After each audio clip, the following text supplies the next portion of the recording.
Olá, meninos, queridos alunos do segundo ano integral A e B e do segundo ano ensino médio noturno A, B e C. A nossa aula de hoje nós vamos trabalhar com a escola literária Romantismo. Eu sou a professora Geilza Cursino, professora de língua portuguesa e literatura brasileira. E como eu disse, né, a escola literária do segundo ano, uma das escolas assim que a gente não pode deixar de estudar no segundo ano, é a escola literária chamada de Romantismo. Então, romantismo, qual a razão ou a origem dessa escola literária? O nome romantismo provém dos romances medievais, que eram narrativas fantasiosas, muito difundidas entre as pessoas do povo, que continham 3 ingredientes básicos: o amor, a aventura e o heroísmo. Romantismo foi um movimento artístico, político e filosófico surgido nas últimas décadas do século XVIII, na Europa, que perdurou por grande parte do século XIX. O romantismo caracterizou-se como uma visão de mundo contrária ao racionalismo e ao iluminismo, ou seja, o romantismo ele vai de encontro ao uso da ideia, da razão. O romantismo, ele é, digamos assim, ele é permeado pela emoção, né? O que a gente tem é a emoção. Quando se fala em romantismo, a gente deve se ligar logo, se pensar logo na questão da emoção. Então, o romantismo buscou um nacionalismo que viria a consolidar os estados nacionais na Europa. O contexto histórico do romantismo. O século XVIII foi marcado na Europa pelo avanço dos ideais iluministas, pautadas na busca pela liberdade e na consagração da razão. Está aqui o símbolo do iluminismo, né? A ideia, o pensamento. Herdeiros da Revolução Científica do século XVII, os iluministas acreditavam que o progresso da humanidade estava atrelado ao desenvolvimento do conhecimento, pautado na investigação científica.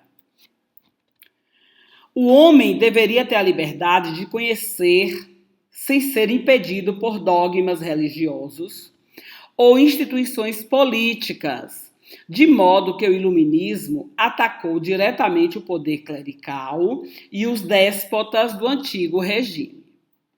Foram os ideais iluministas que impulsionaram a Revolução Francesa, transformando completamente a maneira de viver dos europeus.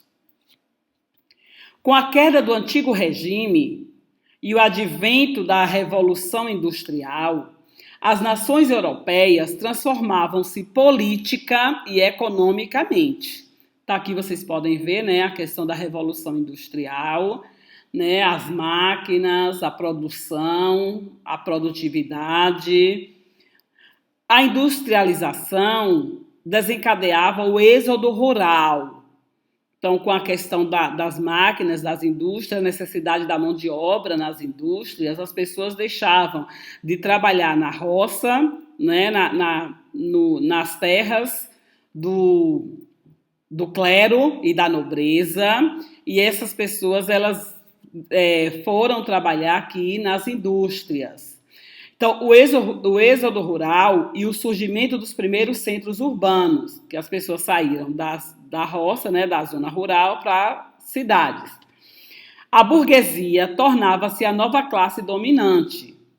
É bom que se diga isso aqui, que o romantismo significa também a ascensão da burguesia. No século XIX, a burguesia chega ao poder, né? Então, isso aqui já vai mudar um pouco a questão do poder. Tornava-se a nova classe, a burguesia tornava-se a nova classe dominante. ao passo que a nobreza, né, a nobreza e o clero, que antes estavam no topo da pirâmide, que eram os mais poderosos, iam aceleradamente perdendo a sua importância. Em Portugal, havia também uma luta para derrubar o regime monárquico. Né? O país estava insatisfeito com a forma de governar chamada de monarquia. Então, em Portugal, havia também essa busca, esse interesse em derrubar o regime monárquico. Pessoas estavam insatisfeitas com essa forma de governar, de governo. Então, com a transferência da família real portuguesa para o Rio de Janeiro, né? Então, uma parte da monarquia portuguesa, né, teve que sair, está aqui chegando, ó, saindo de Portugal, em alto mar, vindo para o Brasil, né? Então chega a família real, chega ao Rio de Janeiro, em 1808, em fuga das tropas francesas, fugindo das tropas francesas, né, porque a França ganhou um conflito entre a França e Portugal. A França saiu bem sucedida, né? E então, para não serem, a família real, para não serem governadas e perder o poder para os franceses, vieram então para o Brasil, que o Brasil era uma colônia de Portugal. É tanto que eu quero depois, na próxima atividade de vocês irão assistir ao filme Carlota Joaquina, que mostra a chegada dessa família real portuguesa aqui no Rio de Janeiro em 1808. Né? Ela chega, ela vem fugindo da Europa, fugindo de Portugal, das tropas francesas, e o fim do monopólio dos portos brasileiros. A nobreza portuguesa via-se enfraquecida. Tá aqui, nós temos o símbolo de Portugal, que é a bandeira, né, de Portugal. Temos aqui a bandeira do Brasil. Aí vocês deveriam se perguntar, mas por que falar de Portugal? Né? É bom que se diga que Brasil era colônia de Portugal. Tudo que acontecia primeiro na Europa, todos esses manifestos, esses movimentos, eles aconteciam primeiro na Europa, para depois chegar aqui ao Brasil. Né? Então, o romantismo ocorreu primeiro em Portugal, aí mais tarde chega aqui ao Brasil. O romantismo em Portugal. O romantismo em Portugal teve início em 1825 e estendeu-se até o final do século em 3 fases ou gerações distintas. Assim a gente pode chamar de fases ou gerações distintas. Diferentes.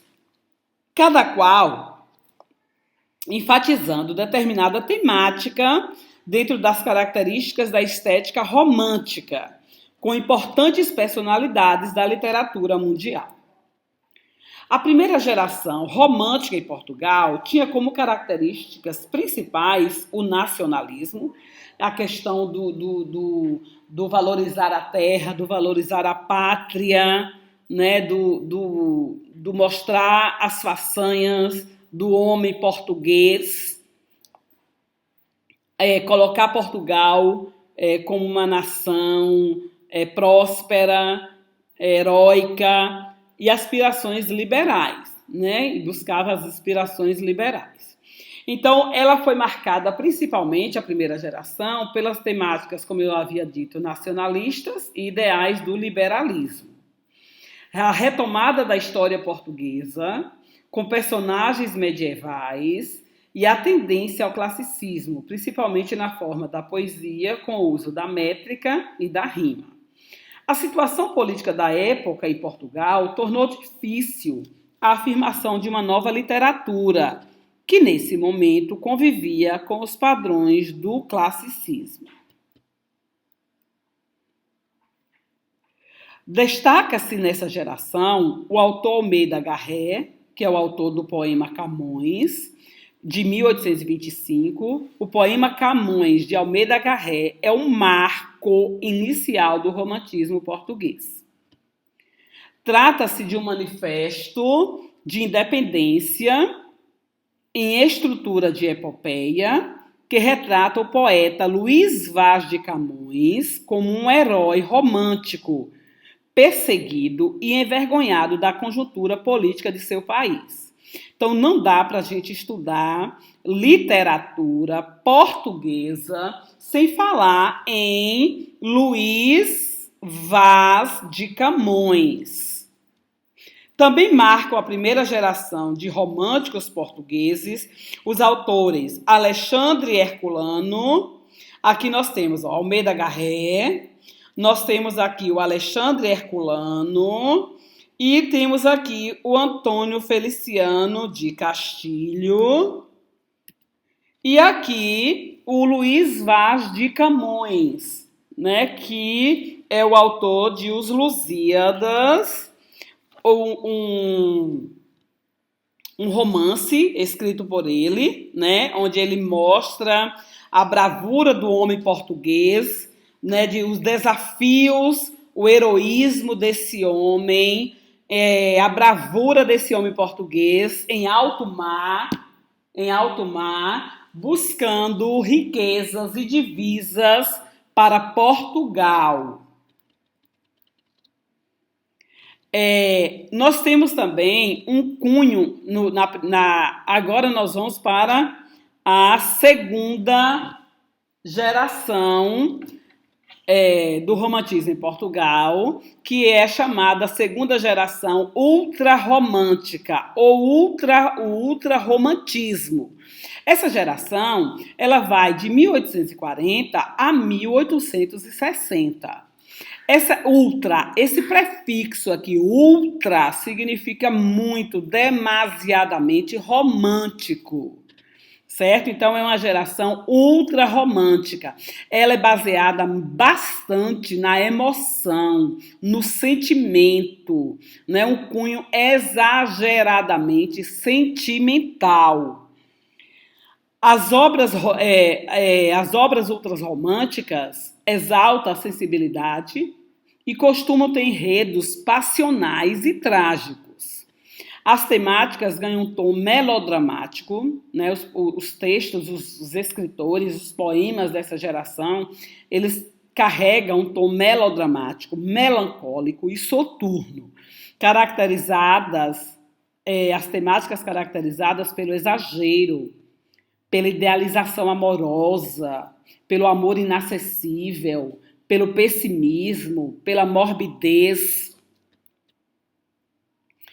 Essa segunda geração trata-se de uma mudança formal, influenciada por autores estrangeiros, principalmente o inglês Lord Byron e o alemão Johann von Goethe.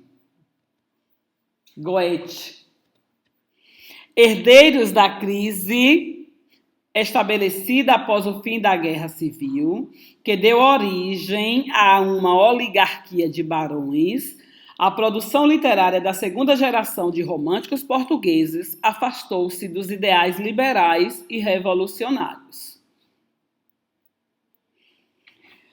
Apática e contaminada pelo pessimismo, escreveu ao gosto da burguesia já consolidada no poder. O principal autor dessa geração, que é a segunda geração ultrarromântica, é o Camilo Castelo Branco. De 1825, ele nasceu e morreu em 1890. É característico por ter sido um virtuoso do discurso. Autor de vocabulário excessivo e intenso, Castelo Branco, ou seja, Camilo Castelo Branco, ganhou fama com o romance Amor de Perdição, lançado em 1846, que é uma tragédia passional de explosões familiares que se tornou um Romeu e Julieta português. Há quem se diga, os críticos literários falam que esse Amor de Perdição é baseado na vida dele, né? Um amor que ele teve por uma senhora casada. Por isso ele foi preso e ele escreveu praticamente em um dia esse romance Amor de Perdição na prisão, né, que retrata um amor, né, que ele nutriu por uma senhora casada que terminou em tragédia passional, né? Então aí ele é algo assim meio que autobiográfico, né? Ele fala que tem a capa de Amor de Perdição, de Camilo Castelo Branco.